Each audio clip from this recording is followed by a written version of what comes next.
Hello everyone. आज हम discuss करने वाले हैं पीडब्ल्यूडी पेपर 2019।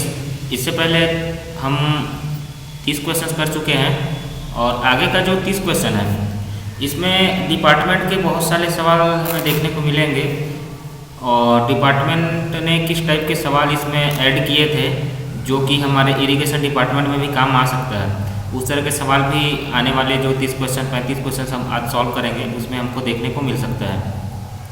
तो सबसे पहला क्वेश्चन है the torsional stiffness of a member can be defined as. तो देखिए स्टीफनेस वाला चीज़ है, तो स्टीफनेस हमारा होता क्या है? स्टीफनेस जो होता है वो कोई भी डिफ्लेक्शन होता है उसको रोकने के लिए जो पर यूनिट फोर्स लगाया जाता है, पर यूनिट फोर्स होता है। तो जो पर यूनिट फोर्स होता है, जो पर यूनिट फोर्स होता है वो हो सकता है 3 टाइप का, या तो हो सकता है मूवमेंट, या तो हो सकता है एक्सियल फोर्स, या तो हो सकता है वो टॉर्सन। तो यहाँ पे पूछा गया है किसके लिए? टॉर्सनल के लिए। टॉर्सनल के लिए पूछा गया है तो वहाँ पे हम क्या लगाएंगे? टॉर्क लगाएंगे। तो torque per unit twist, torque per unit twist हो जाएगा हमारा टॉर्सनल स्टीफनेस। इसके बाद फिर हम आगे देखते हैं नेक्स्ट सवाल। इसके बाद हम आगे नेक्स्ट सवाल पे देखते हैं।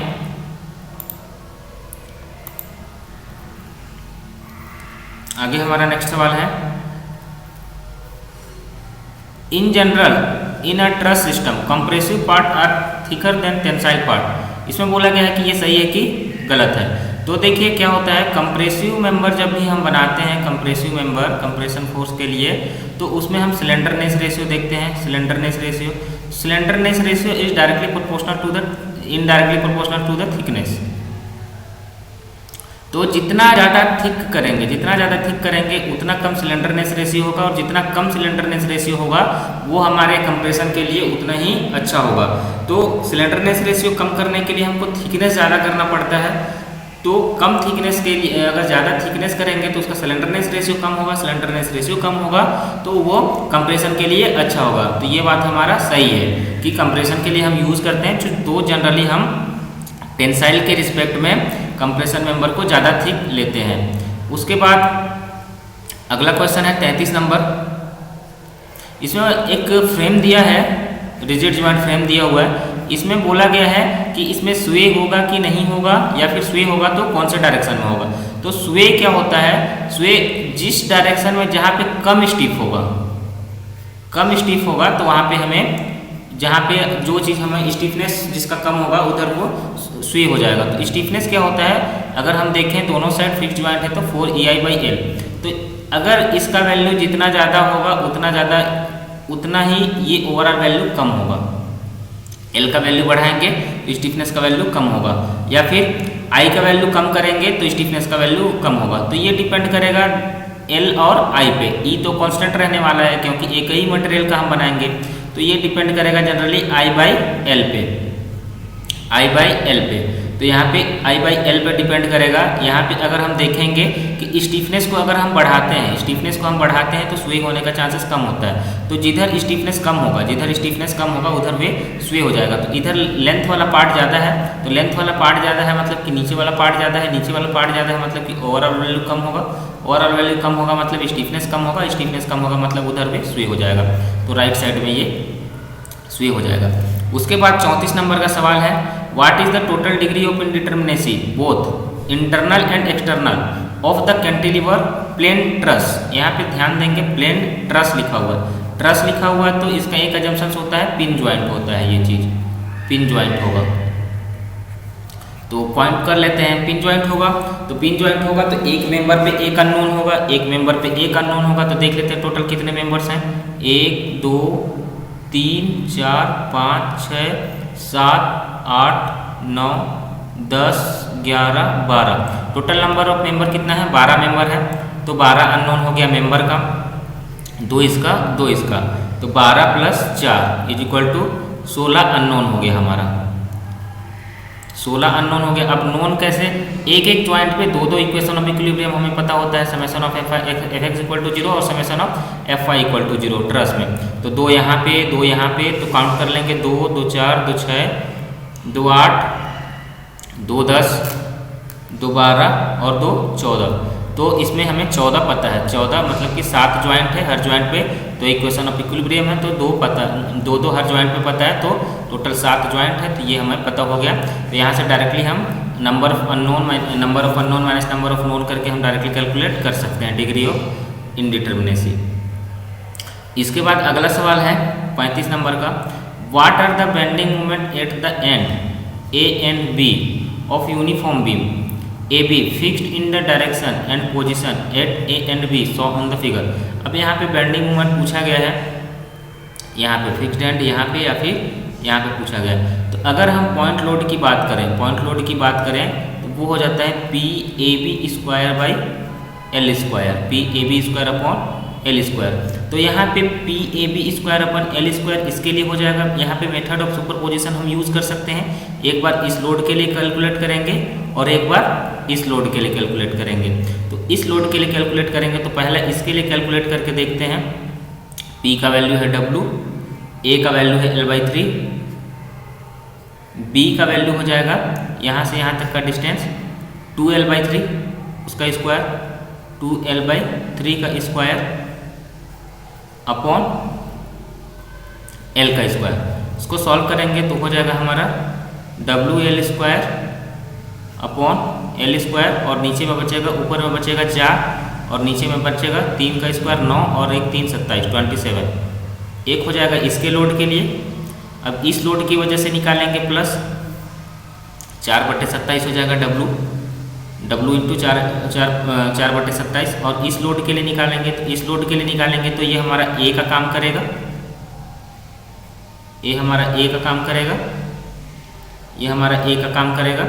उसके हिसाब से देख लेते हैं, W A कितना हो जाएगा 2L/3 इंटू बी का स्क्वायर, L/3 का स्क्वायर मतलब कि L स्क्वायर बाई 9 हो जाएगा, तो 27। अब इसमें जोड़ देंगे, कॉमन निकाल करके जोड़ देंगे, तो इसको आप लोग कैलकुलेट कर सकते हैं, कितना हो जाएगा 2/27। तो ये हो जाएगा 6/27, तो 3 से कट जाएगा, 3 दूनी 6 और 2/9, तो 2/9 इंटू W इंटू L ये हमारा कैलकुलेट हो जाएगा। तो इसका बेसिक सा फंडा है कि हम यहाँ पे मेथड ऑफ सुपरपोजिशन हम यूज़ किए हैं। इसके बाद फिर अगला सवाल आते हैं स्टील का। हमारे सिलेबस से स्टील तो हटा दिया गया है इस बार, लेकिन फिर भी देख लेते हैं। और the minimum thickness of the web in the plate girder when a plate is accessible and also expose to weather.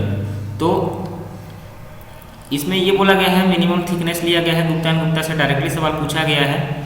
तो एक्सपोज्ड टू वेदर होगा और accessible when the minimum thickness of the plate web in the plate girder when the plate is accessible and also exposed weather. तो 6 mm लेंगे और not accessible हो जाएगा। Not accessible मतलब कि वेदर के लिए वो, मतलब वेदर में अगर हम लोग उसको रखते हैं तो वो थोड़ा सही नहीं रहेगा, तो उस कंडीशन में मतलब कि वेदर कंडीशन को लेने लायक नहीं रहेगा, अनएसेसिबल हो जाएगा, तो वहाँ पे हम लोग 8 mm रखते हैं। इसके बाद देखते हैं the force acting on the web splice in plate girder are. The force acting on the web splice of the plate girder. तो प्लेट गर्डर में हमारा शियर फोर्स और बेंडिंग फोर्स आता है, एक्सियल फोर्स उसमें नहीं लेते हैं हम जनरली। वेब स्प्लाइसेस ये होता है कि जब हम 2 कॉलम को जोड़ते हैं, 2 कॉलम का जब हम हाइट को इंक्रीज करते हैं, तो हाइट को इंक्रीज करने के लिए 2 मेंबर को जब इस प्रकार से जोड़ा जाता है, तो इनको जोड़ने के लिए जो प्लेट यूज़ किया जाता है इसको बोला जाता है स्प्लाइसेस। तो यहाँ पे 2 टाइप का फोर्सेस होगा, इसेंट्रिक लोड आएगा, यहाँ से लोड आएगा, तो यहाँ पे इसकी वजह से अगर देखें तो इसेंट्रिक लोड आएगा, इसेंट्रिक लोड की वजह से मूवमेंट आ जाएगा, और इसकी वजह से इसको काटने का कोशिश करेगा तो एक तो डायरेक्ट शियर आ जाएगा। तो यहाँ पे एक्सियल फोर्सेस किसी प्रकार का नहीं है, इसमें टेंशन या कंप्रेशन नहीं है। तो 2 ही फोर्सेस को यहाँ पे हम लेते हैं, एक होता है शियर फोर्स और एक होता है bending moment due to eccentricity. उसके बाद 38 नंबर का सवाल है, अगला सवाल 38 नंबर का, the rivet connection flange angle to cover plate in the plate girder is subjected to. तो देखिए प्लेट गर्डर में क्या होता है, जब हम प्लेट गर्डर बनाते हैं, ये जो हमारा है प्लेट गर्डर का जब फ्लेंज को हम जोड़ते हैं, फ्लेंज को जोड़ते हैं तो जो कवर प्लेट लगाते हैं, तो प्लेट गटर में जो फ्लेंज को जोड़ते हैं, जो प्लेट गटर लगाते हैं, तो इसमें जो रिवेटेड कनेक्शन होता है, इसमें सिर्फ और सिर्फ हॉरिजॉन्टल फोर्सेस को ही, हॉरिजॉन्टल शियर जो होता है, हॉरिजॉन्टल शियर को लेकर के ही हम डिजाइन करते हैं। वही चीज़ यहाँ पे पूछा गया है। अगला सवाल है 39 नंबर का। According to IS 984 working stress method, what is the maximum shear stress develop in the steel section. तो यहाँ पे अलग अलग टाइप का सेक्शन, अलग अलग टाइप के फोर्सेस के लिए अलग अलग हम लोग FI ग्रेड का उसका परमिसिबल स्ट्रेस पढ़ेंगे।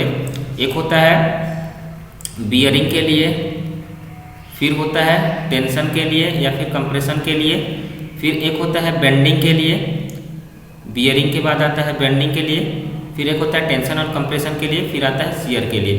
बियरिंग के लिए लिया जाता है 0.75 FI, बेंडिंग के लिए लिया जाता है 0.66 FI और टेंशन के लिए लिया जाता है 0.6 FI और शियर के लिए लिया जाता है, इसके लिए एक होता है एवरेज शियर और एक होता है मैक्सिमम शियर। तो एवरेज शियर के लिए लिया जाता है 0.4 FI और मैक्सिमम शियर के लिए लिया जाता है 0.45 FI।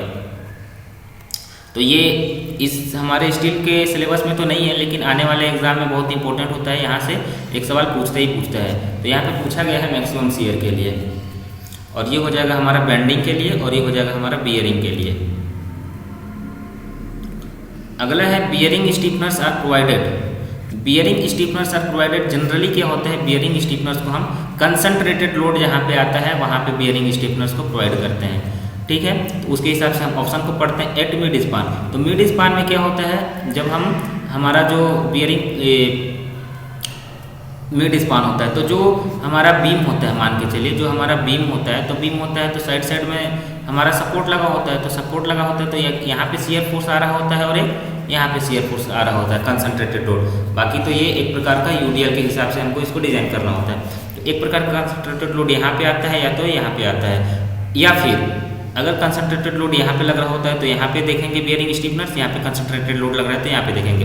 तो कंसंट्रेटेड लोड दो जगह पे आएगा, एक तो आएगा सपोर्ट पे मतलब कि एंड में, और एक आएगा जहाँ पे कंसंट्रेटेड लोड एक्ट कर रहा है। तो एट मिड स्पान, तो जरूरी नहीं है कि मिड स्पान पे इसको लगाए, क्योंकि ये जो कंसंट्रेटेड लोड है मिड स्पान से इधर भी हो सकता है, मिड स्पान से इधर भी हो सकता है। Where the maximum bending moment occur, तो मैक्सिमम बेंडिंग मोमेंट से रिलेटेड है ही नहीं ये चीज़। एट द सपोर्ट क्यों, क्योंकि वहाँ पे सपोर्ट के पास कंसंट्रेटेड लोड आएगा। यहाँ पे जो शियर फोर्स डायग्राम बनाते हैं हम देखेंगे, तो इस प्रकार से शियर फोर्स बनता है UDL का, और इस प्रकार से बनता है पॉइंट लोड का। जहाँ पे पॉइंट लोड लग रहा होता है वहाँ से वो साइन चेंज कर लेता है। तो यहाँ पे इस प्रकार से देखेंगे, तो जहाँ पे पॉइंट लोड एक्ट करता है वहाँ पे लगाते हैं। तो ये सही बात है, at the point application of concentrated load. तो तीसरा और चौथा यहाँ पे सही बात है। उसके बाद फिर है अगला सवाल 41 नंबर का। इन द ग्लैब industrial building in order to minimise wind forces the roof slope should be kept close. देखिए क्या होता है कि ये जो हम ये बनाते हैं इंडस्ट्रियल बिल्डिंग, तो इसमें जो रूफ होता है, इसमें जो विंड फोर्स आता है, तो विंड फोर्स का इसमें साइन थीटा वाला कंपोनेंट इसमें लग रहा होता है, और एक इसमें साइन थीटा वाला कंपोनेंट लग रहा होता है जो कि इस डायरेक्शन में इसमें एक्ट करेगा, इसका एक्सियल डायरेक्शन में। तो थीटा का वैल्यू जितना कम रखेंगे उतना कम हमारा इसमें विंड का फोर्सेस लग रहा होगा। फिर इसके बाद एक चीज़ को और देखना है कि इसको एकदम ज़्यादा कम भी नहीं कर देना है, एकदम ऐसा सपाट भी नहीं बना देना है कि इसमें अगर पानी गिर रहा है तो पानी यहाँ से ना निकले। तो इसके लिए एक रेंज रखा गया है कि इसको लगभग 30 डिग्री के आसपास में हम रखते हैं कि फोर्सेस भी मिनिमम है और इसमें से पानी भी जो आए वो निकल जाए आराम से। तो 30 डिग्री इसको अप्रोक्सीमेट रखा गया है।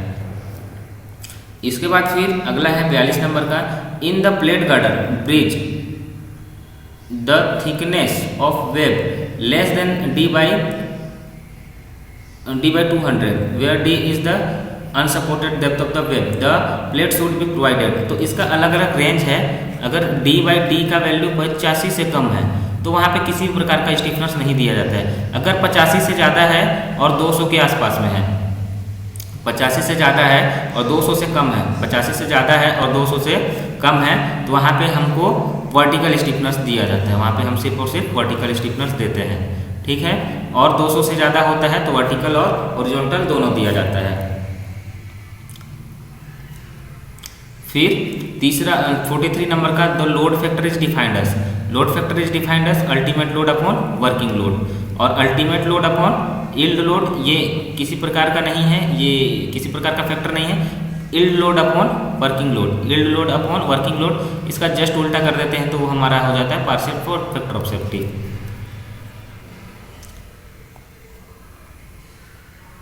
ये हमारा पार्शियल फैक्टर ऑफ सेफ्टी है, ये हमारा पार्शियल फैक्टर ऑफ सेफ्टी है, और ये हमारा जो अल्टीमेट लोड जहाँ पे ले लिया जाता है, जहाँ पे अल्टीमेट लोड ले लिया जाता है उसको लोड फैक्टर कहते हैं। इसके बाद फिर हम आगे देखते हैं the range of economical spacing of trusses varies from. तो स्पेसिंग के लिए हम क्या करते हैं, इकोनॉमिकल स्पेसिंग के लिए, इकोनॉमिकल स्पेसिंग मतलब कि बहुत ज़्यादा परलिंस भी हमको नहीं देना है, जो हमारा रूफ ट्रस होता है, ठीक है, रूफ ट्रस होता है इस प्रकार का, तो इसका जो स्पेसिंग है इसको बहुत ज़्यादा भी नहीं देते हैं इकोनॉमिकल बनाने के लिए, और बहुत पास में भी नहीं देते हैं। तो उसके लिए जो रेंज रखा गया है L/3 से L/5 तक रखा गया है। उसके बाद फिर 45 नंबर देखेंगे, normally the angle of roof truss with asbestos sheet should not be less than. तो देख लीजिए कि रूफ ट्रस को जनरली 30 डिग्री ही रखा जाता है।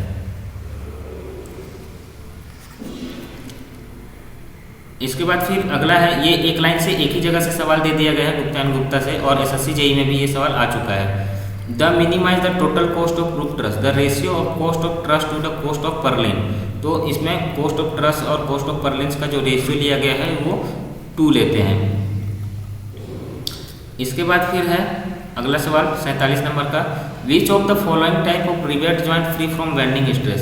अब बेंडिंग स्ट्रेस फ्री होने के लिए क्या होना चाहिए, वहाँ पे सेंट्रिसिटी 0 होना चाहिए। सेंट्रिसिटी 0 होने के लिए देखिए, अगर हम लेफ्ट ज्वाइंट करते हैं तो लेफ्ट ज्वाइंट करते हैं तो क्या होगा, लेफ्ट ज्वाइंट अगर हम करते हैं तो लेफ्ट ज्वाइंट करते हैं तो देखिए यहाँ पे फोर्सेस लगेगा और यहाँ पे फोर्सेस लगेगा। तो ये जो दोनों फोर्सेस हैं एक दूसरे की जगह पे यहाँ पे क्या क्रिएट करेगा, एक दूसरे की सेंट्रिसिटी पे एक्ट कर रहे हैं, एक दूसरे की सेंट्रिसिटी पे एक्ट कर रहे हैं, तो वहाँ पे मूवमेंट जनरेट होगा।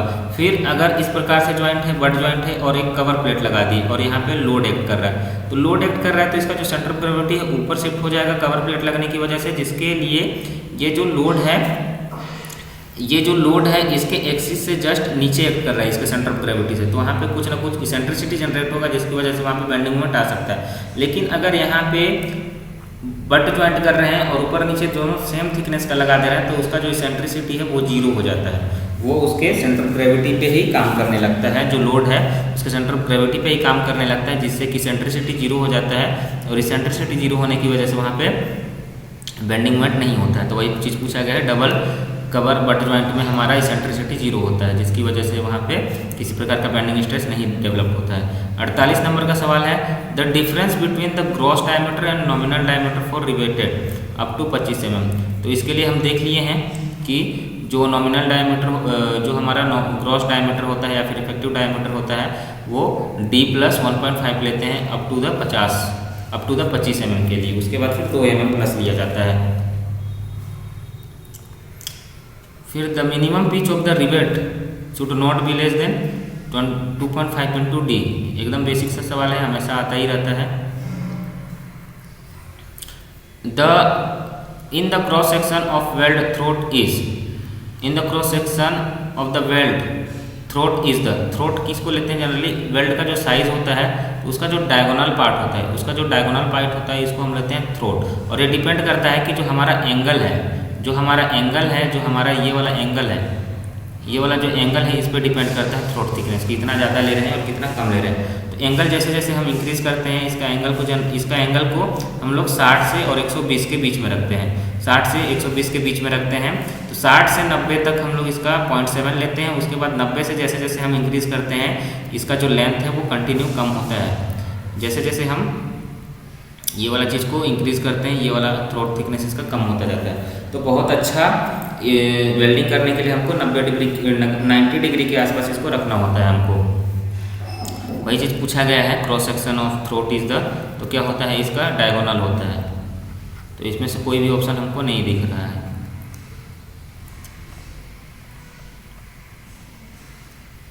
इक्यावन नंबर है आरसीसी का। आरसीसी हमारे सिलेबस में ऐड कर दिया गया है।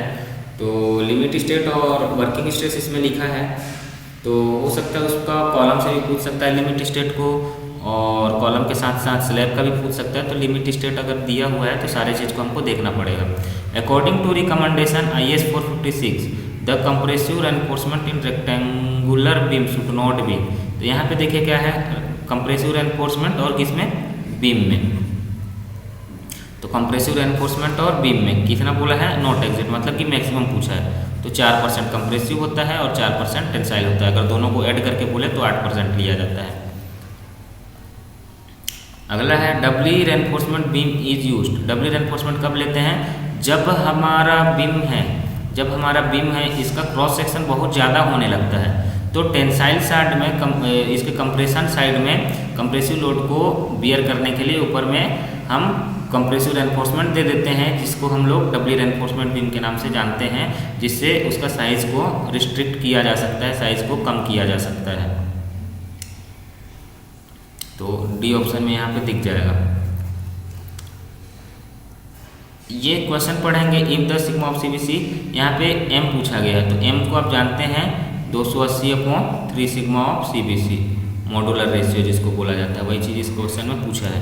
तो क्वेश्चन पढ़ने में बहुत समय वेस्ट नहीं करेंगे, ये बेसिक चीज़ें हैं, ये सभी आप लोगों को पता होगा। जहाँ पे रिक्वायरमेंट रहेगा, जहाँ पे किसी प्रकार का कॉन्सेप्ट का ज़रूरत है, वहाँ पे डिटेल में थोड़ा सा हम जरूर बताएंगे। 54 नंबर का सवाल है, in the rectangular column width B loaded eccentricity no tension. तो देखिए इसको जब हम करते हैं, इसको जब हम सॉल्व करते हैं, तो ये होता है, फॉर्मूला होता है। इसको अगर हम देखें, एक साइड टेंशन और एक साइड कंप्रेशन होता है। कंप्रेशन को अगर हम पॉजिटिव लेते हैं तो ये हो जाता है 6E/B। इसको अगर हम सॉल्व करें, ठीक है, इसको क्लास में हम डिटेल में देखे थे थोड़ा सा। एक साइड टेंशन और एक साइड कंप्रेशन आता है, एक साइड टेंशन और एक साइड कंप्रेशन आता है। एक डायरेक्ट एक्सियल फोर्स की वजह से होता है, एक डायरेक्ट एक्सियल फोर्स की वजह से होता है, और एक एक्सियल फोर्स की वजह से होता है, और एक बेंड होने की वजह से होता है। इसको इस प्रकार से समझ सकते हैं कि एक ये लोड आ रहा है, तो इसमें डायरेक्टली कंप्रेसिव फोर्स आ रहा है, डायरेक्टली कंप्रेसिव फोर्स आ रहा है, लेकिन इसमें ये तनाव होने की वजह से, एक साइड में टेंशन और एक साइड में कंप्रेशन आता है। तो बहुत ज़्यादा टेंशन नहीं होने के लिए इसी को अगर हम लोग देखें तो P/1 ये होता है डायरेक्टली कंप्रेसिव की वजह से। अगर हम टेंशन साइड में देखें तो माइनस वो हो जाएगा बेंडिंग स्ट्रेस हो जाएगा। ये हो जाएगा डायरेक्टली कंप्रेसिव स्ट्रेस, और एक हो जाएगा बेंडिंग स्ट्रेस। ये बेंड हो रहा है, बेंड होने की वजह से इसमें जो टेंशन आ रहा है वो, तो उसकी वजह से वो हो जाएगा, वो हो जाता है sigma by I by pi, sigma by I by pi, ये हो जाता है हमारा बेंडिंग स्ट्रेस। तो इसी को जब हम सॉल्व करते हैं तो सिग्मा बाई जेड लिखा जाता है। इसी को सॉल्व कर देंगे, इसी को अगर हम सॉल्व कर देंगे तो P/A माइन यहाँ से कॉमन निकल जाता है। सिग्मा को हम लोग लिखते हैं P/A इंटू जेड। तो यहाँ से हमारा P/A कॉमन निकल जाता है, P/A कॉमन निकल जाता है, बचता है 1 माइनस 1/Z। तो Z को जो वैल्यू होता है, Z का जो वैल्यू होता है उसको हम अगर कॉमन निकाल दें, कुछ चीज़ें जो होता है इसको सॉल्व करके BD²/6 होता है। अगर रेक्टेंगुलर सेक्शन लें तो उसके लिए Z का वैल्यू BD²/6, तो वहाँ से हम चीज़ों को कॉमन निकालें दोनों साइड से। इसको P/A है, स्ट्रेस जो होता है P/A, इसको हम लोग को फोर्स के टर्म में लिखना है तो P/A लिखना पड़ेगा, तो यहाँ से हम चीज़ों को कॉमन निकालेंगे तो ऊपर में बचता है B/6, 1 माइनस B/6। तो इस चीज़ को हमको माइनस में नहीं होने देना है, मतलब टेंशन में नहीं होने देना है, तो इसको इक्वल टू जीरो कर देंगे, तो वो लगभग कंप्रेशन से जीरो की तरफ जाएगा, लेकिन जीरो से फिर वो टेंशन की तरफ नहीं जाएगा। तो उसी को फिर हम सॉल्व करते हैं, तो जो यहाँ पे इसेंट्रिसिटी आता है, वो उसका जो वैल्यू हो जाता है वो हो जाता है B/6। हो जाएगा 54 नंबर। उसके बाद फिर अगला क्वेश्चन देखेंगे 55 नंबर का। Nominal shear stress in the section does not exceed the permissible shear stress.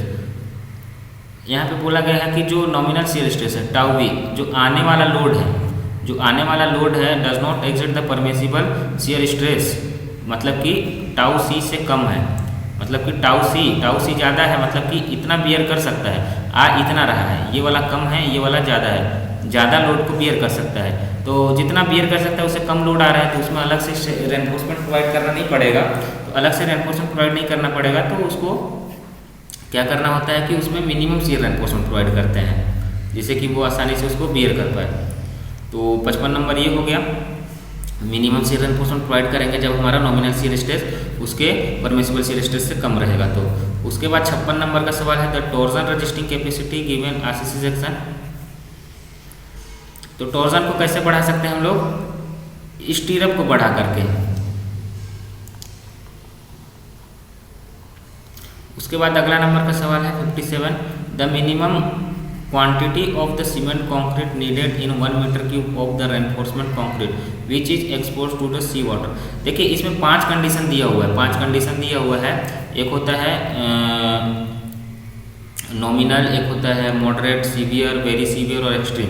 ठीक है, mild condition, mild condition, moderate condition, severe condition, फिर वेरी सीवियर, फिर एक्सट्रीम सीवियर। तो जो सी वाटर वाला चीज़ होता है, सी वाटर जो वाला होता है, सी वाटर में जब डूबा हुआ रहता है तो उसको बोला जाता है सीवियर कंडीशन। तो अलग अलग कंडीशन के लिए आपको अलग अलग एक टेबल दिखेगा जहाँ पे अलग अलग कंडीशन के लिए 1 मीटर क्यूब का अगर हम कंक्रीट ले रहे हैं तो उसमें हमको कितना किलोग्राम मिनिमम सीमेंट लेना पड़ेगा, उसका एक टेबल है। उसको कोशिश करिएगा कि याद कर लें, और वो चीज़ याद नहीं है तो कम से कम ऊपर का 3 कंडीशन है, मॉडरेट, माइल्ड, मॉडरेट और सीवियर। कम से कम 3 चीज़ का पता कर लीजिएगा, 3 चीज़ का कम से कम याद रहे तो वहाँ पे हम लोग टिक लगा सकते हैं। फिर है अगला the ratio of the allowable bond stress in the deform bar that plain bar. तो यहाँ पे क्या बोला गया है, HYSD बार और HYSD बार और प्लेन बार, मतलब कि माइल्ड स्टील। तो इसमें बोला गया है टाउ बी का, इसमें बोला गया है कि जो टाउ बी होता है उसका रेशियो निकालना है। तो अगर हम HYSD बार लेते हैं तो 60% इंक्रीज कर दिया जाता है, मतलब कि 1.6 लिया जाता है। तो इनका रेशियो कितना हो जाएगा, 0.1.6। इन दोनों का रेशियो, इसको अगर 1 लें और इसको 1.6 लें तो दोनों का रेशियो हो जाएगा हमारा 1.6। उसके बाद 59 है the main reinforcement in RCC simply supported member is placed. The main reinforcement RCC simply supported है तो इस प्रकार से बेंड होगा, इस प्रकार से बेंड होगा, मतलब कि नीचे टेंशन आएगा, तो नीचे टेंशन आएगा तो हमको नीचे में प्रोवाइड करना पड़ेगा टेंसाइल रेनफोर्समेंट। फिर अगला है 60 number in two way slab lifting of slab occur to the two way slab. देखेंगे अगर आप जस्ट इमेजिन कर पाएँ, ये स्लैब दिया हुआ है तो स्लैब किस वजह से लिफ्ट होगा, अगर किसी एक साइड टॉर्क आ जाए, ठीक है, टॉर्जनल मूवमेंट आ जाए, तो टॉर्जनल मूवमेंट की वजह से क्या करता है, इसको उठाने का कोशिश करता है। शियर फोर्स मतलब कि काटने का कोशिश करेगा, और बेंडिंग मूवमेंट मतलब कि इसको बेंड करने का कोशिश करेगा। शियर मतलब कि ये हेवी शियर, और ये भी दिया है हेवी शियर। तो शियर मतलब काटने का कोशिश करेगा, ये तो उठाएगा नहीं, और बेंडिंग मूवमेंट बेंड करने का कोशिश करेगा, सिर्फ और सिर्फ टॉर्सन मूवमेंट जो होता है उसको उठाने का कोशिश करता है। उसके बाद अगला है 61 नंबर का सवाल डिफ्लेक्शन कैन बी कंट्रोल। तो डिफ्लेक्शन कैसे कंट्रोल किया जाता है, L/D रेशियो से। तो L/D रेशियो, इसके साथ साथ आपको ये भी याद रखना है कि सिंपली सपोर्टेड के लिए, कैंटिलीवर के लिए L/D रेशियो 7 होता है, सिंपली सपोर्टेड के लिए 20 होता है, और कॉन्टिन्यूअस के लिए 26 होता है। तीनों में से एक चीज़ आने का बहुत ज़्यादा चांसेस है एग्जाम में। और इससे पहले एक एग्ज़ाम हुआ था 2018 में, तो ये चीज़ पूछा गया था वहाँ पे कि सिंपली सपोर्टेड में कितना लेते हैं हम लोग L/D रेशियो। तो यहाँ से एक सवाल लगभग श्योर होता है। फिर 62 नंबर का the reinforcement provided in the form of ties और stirrup in the column is called. Transverse reinforcement बोलते हैं, जो इसको इस प्रकार से स्टीरअप इसको बांध के रखता है, इसको ट्रांसवर्स रेनफोर्समेंट बोला जाता है। और इसको 2 टाइप का दिया जाता है, या तो अलग अलग दिया जाता है या तो हेलिकल टाइप दिया जाता है। तो इसमें एक चीज़ और याद रखेंगे कि जब इसको हेलिकल टाइप दिया जाता है तो इसका स्ट्रेंथ 5% इंक्रीज कर देते हैं। फिर इसके बाद है अगला the reinforcement concrete beam is assume to made of homogeneous, मतलब कि उसका सेम किसी एक डायरेक्शन में सेम प्रॉपर्टी होता है। आइसोट्रोपिक मतलब सारे डायरेक्शन में सेम प्रॉपर्टी होता है। और हेट्रोजीनियस मतलब कि अलग अलग मटेरियल से मिलकर बना रहता है, उसको हेट्रोजीनियस बोलते हैं। तो कंक्रीट का एक चीज़ याद रखिएगा कि एक हेट्रोजीनियस मटेरियल होता है concrete. The safe bond stress between concrete and steel determine.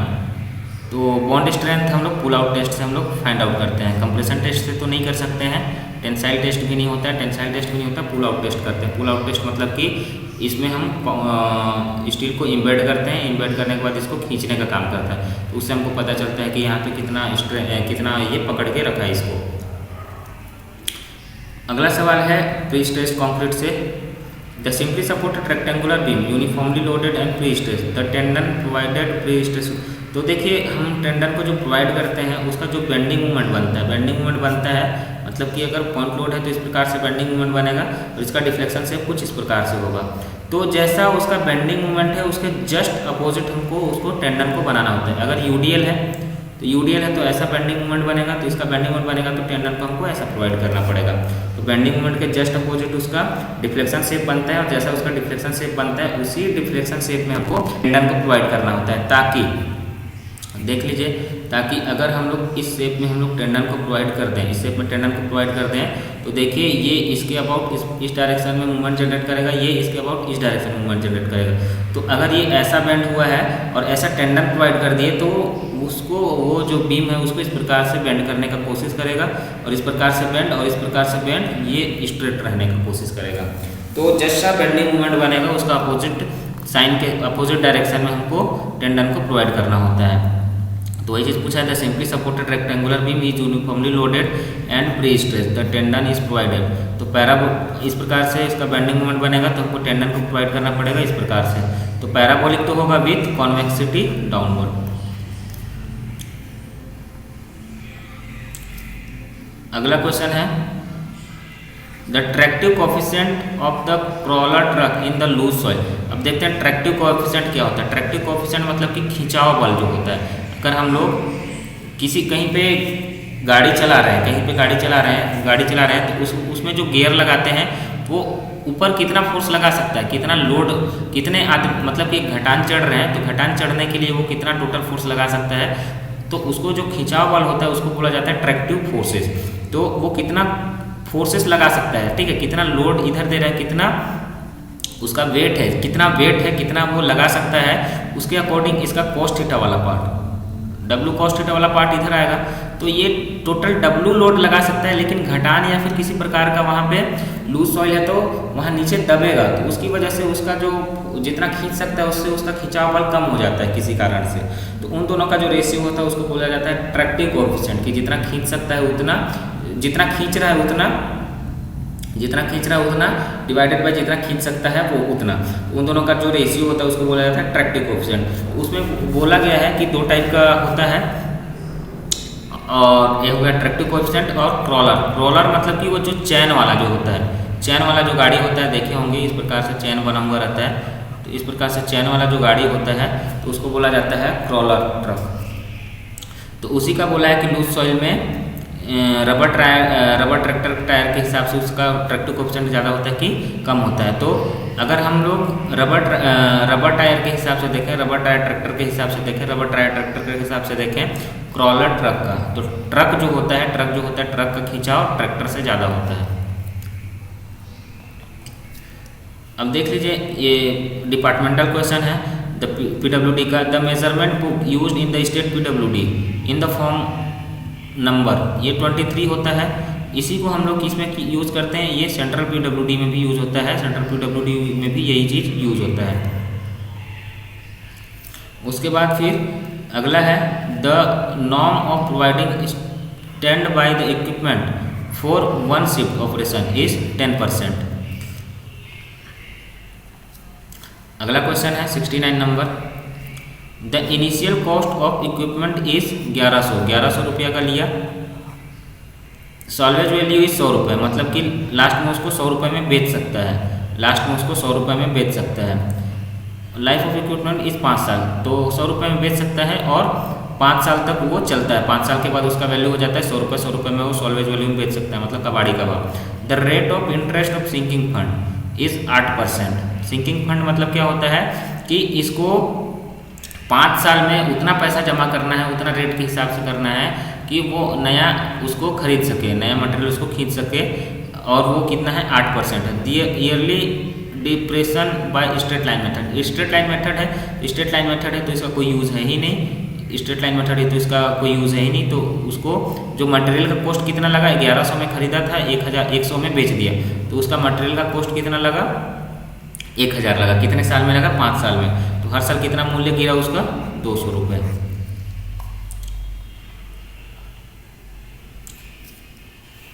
70 number है अगला question, the vibrator are used for, the vibrator are used for, vibrator क्यों यूज करते हैं? कंक्रीट इस प्रकार से डालते हैं जहाँ पे वर्केबिलिटी थोड़ा सा कम होता है, तो अपने आप वो कॉम्पैक्ट नहीं होता है, ठीक है। वर्केबिलिटी कम होता है, तो वर्केबिलिटी कम होता है जिसकी वजह से वो सेल्फ कॉम्पैक्टिंग नहीं होता है, और तो उसको कॉम्पैक्ट करने के लिए उसमें वाइब्रेटर हम लोग यूज़ करते हैं। अगला है वो is the divisional head in the public work governance. सारे डिपार्टमेंट में वही हेड होता है, अलग अलग हेड होता है। एक होता है डिवीज़न का जो हेड होता है, डिवीज़न का जो हेड होता है वो होता है एग्जीक्यूटिव इंजीनियर। सब डिवीज़न का हेड होता है एसडीओ, सब डिविजनल ऑफिसर। फिर इसके बाद ऊपर जाएंगे सर्कल होता है, ठीक है, सर्कल ऑफिस होता है, सर्कल ऑफिस में सुपरिटेंडिंग इंजीनियर होता है। तो ये चीज़ भी पूछ सकता है, सुपरिटेंडिंग इंजीनियर ये सर्कल ऑफिस में हो जाएगा, ठीक है।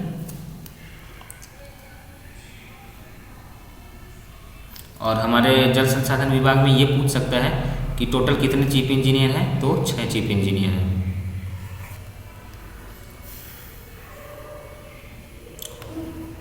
72 number, how are the concrete mixtures specified. तो कंक्रीट मिक्सचर स्पेसिफाइड कंक्रीट के वॉल्यूम के हिसाब से हम लोग करते हैं, कंक्रीट के वॉल्यूम के हिसाब से उसको कंक्रीट के वॉल्यूम के हिसाब से हम लोग उसका बैचिंग करते हैं कि उसमें कितना सैंड डालना है और कितना एग्रीगेट डालना है, वो उसका ग्रेड पे डिपेंड करेगा। तो हम लोग उसमें वॉल्यूम किसका देखते हैं? कंक्रीट का वॉल्यूम देखते हैं, कंक्रीट का बैचिंग करते हैं, ठीक है। अगला सवाल है 73 number, the probabilistic time is given by. Probabilistic time जो प्रोबेबिलिस्टिक टाइम होता है वो होता है इसका ये आंसर, इसको याद रखेंगे, optimistic time plus prismatic time plus most likely time. और जनरली आपको ये वाला चीज़ दिख जाएगा टीएम के टर्म्स में, टीएम को सिर्फ इसने टीएन कर दिया है। फिर अगला है 74 number, which of the following is not an excavating and moving type of equipment. Excavating bulldozer, bulldozer मतलब कि वही खुदाई करने का मशीन। क्लैम्पसेल ये पानी से सीधा सीधा पानी से निकालता है गंदगी, क्लैम्पसेल बोलते हैं। स्क्रैपर, स्क्रैपर मतलब छिलाई का काम करता है। डंप ट्रक, डंप ट्रक क्या काम करता है? डंप ट्रक मतलब कि ट्रक है, खुदाई का काम नहीं करता है, एक जगह से कचरा को दूसरी जगह ले जा करके वो डंप करता है, गिराने का काम करता है, या फिर मटेरियल को एक जगह से उठा के दूसरी जगह पे उठा के गिराने का काम करता है। तो इसका काम जो होता है खुदाई करने का नहीं होता है। उसके बाद अगला सवाल है, ये इम्पोर्टेंट है, हमारे डिपार्टमेंट में भी काम आ सकता है। The tender for the constructing a house costing 50,000 is to be invited the earnest money. जो अर्नेस्ट मनी होता है ईएमडी जिसको बोलते हैं, अर्नेस्ट मनी डिपॉजिट, इसका जो वैल्यू होता है या तो 10 लाख होता है